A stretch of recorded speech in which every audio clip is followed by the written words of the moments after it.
Watch them closely with your heart's attention. They might be our children, yours and mine. But as it is, let's say they're just statistics. A year ago, in Europe, their lives were locked inside the doom which hands like these have started to erase. Mark this too upon the chart of understanding. A crowded Hudson River pier about to berth a load of passengers intent on mooring fast their future to America and Palestine. Another entry in the books recording gain and loss involved in rescuing a people.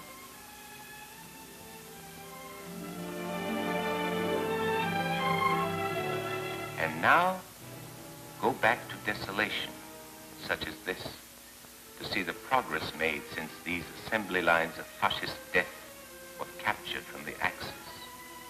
We found that almost 1.5 million had somehow managed to sustain that spark which had been taken from 6 million others by those who knew so well the tactics and devices of mass murder. Army doctors tried to close the wounds, but medicine had been outdistanced by the strides in torture.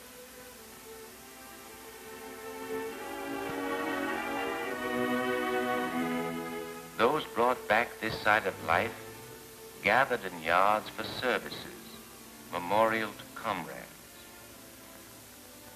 Mourners, barely more alive than those they mourned, said Yisker, and remembered how the dead had died.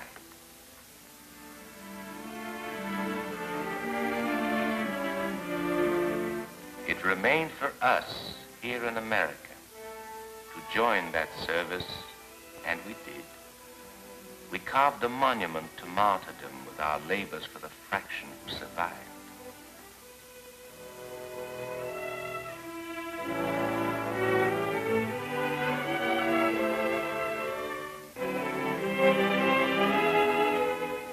We heard the cry last year and answered with our contributions to a great United Jewish appeal for brothers overseas. We helped provide the transport that carried men across from desolation back to loved ones still among the living. But most of those returned to places left as home found no one to receive them and no shelter left in which to mourn their loss. We shipped emergency supplies, enough at least to start the job of living.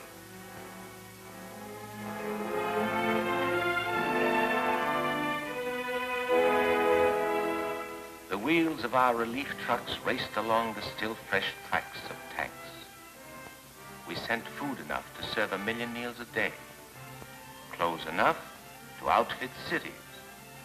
Orders cabled from the field were all marked rush, and funds supplied through UJA made possible delivery in time to stop the flood of hopelessness that springs from unabated hunger, nakedness, and ailments too long unattended. 1,000 routine miracles transformed supplies we sent, the food, the medicines, and needed instruments into progress toward recovery for those whose lives had been particular targets of aggression. The most important letters of their alphabet became JDC, for Joint Distribution Committee. This agency translated your expressed concern into concrete aid for 1 million Jews and the children who had been orphaned.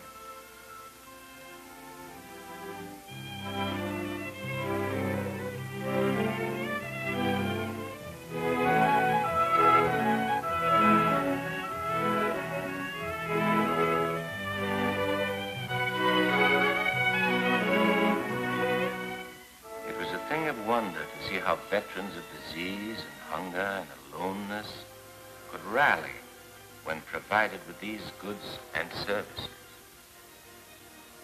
Men liberated from concentration camps were ransomed too from helplessness. In shops established with our funds, they started manufacturing tomorrows for those whose childhood time was spent in schools where the single course was butchery and the passing grade survival by the hour. Mastery of crafts and classes organized by JDC helped thousands to attain the coveted diplomas of self-sufficiency. For 100,000 more who can remain in Europe, the goal this year is just such self-sufficiency.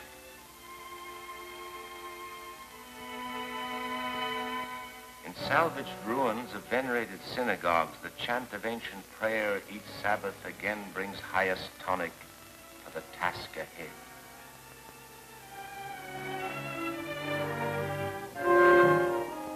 The banners which herald their attack upon the future are simple things men use for building freedom. In Adriatic villages, once tenanted by fascists, those who cannot stay in Europe learn the ways of fisherfolk, preparing and rehearsal to dovetail with the methods used in Palestine. In Hakshara, of farming, they practice the routines of husbanding the land. It takes a deal of doing before those long, cramped and concentration camps adopt the free and easy swing of farmers and learn the deft, sure step with which one guides a plow.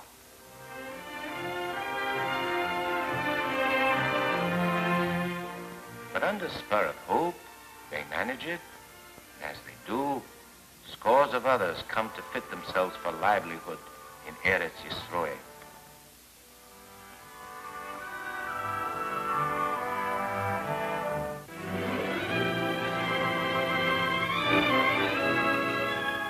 Last year, the JDC and the United Palestine Appeal helped 26,000 Jews break with the dismal past and lay their roots in the Jewish homeland. 1,500 come each month, and preparations of high welcome must be made for thousands more. Most are marked with illnesses, demanding the immediate and prolonged care that is given on arrival at the Jewish agency.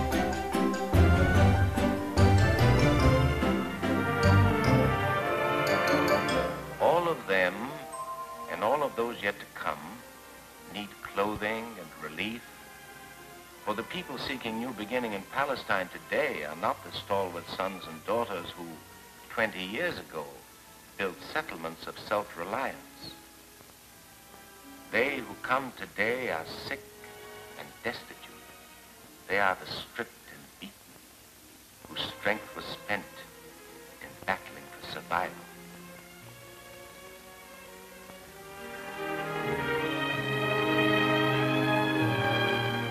Time, with healing, the training of the Hakshara pays off. Techniques rehearsed while waiting immigration are passports to joining in work of brothers.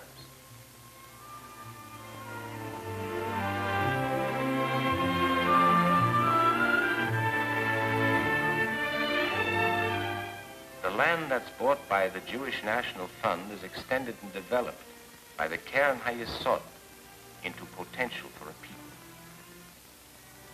Men like Chaim Weizmann and others less well known are fashioning the key to treasures waiting in mineral-rich soil now being claimed. Through all the generations, this people has honored and won honor through scholars and prophets, men of wisdom and humanity. And today, the learning is applied to work and understanding of this native soil. Universities now crown the glory that's indigenous to Palestine. And in the streets below, the busy talk is punctuated with the rhythmic lilt of words once used for psalms by Solomon. But the poet's song today revolves about the building and extension of economy that must be ready for 100,000s whose arrival is looked for by the clock. Make no mistake, the pioneers who folded back the desert don't ask financial aid. Aid that's given by the UPA goes to integrate the thousands now arriving within the loom of reconstruction. It goes to foster industries for immigrants whose one collateral is eagerness to take a hand in building up the land that's meant to cradle long-awaited rebirth of a people.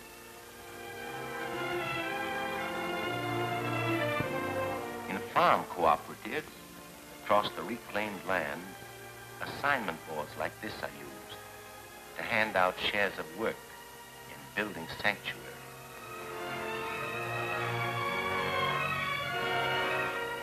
The people of the proud Yishub would see to it that these, their own, come home at last, would soon regain full stature of humanity. They'd see to it that men who'd borne all of the indignities ever catalogued by evil would learn to walk head high again.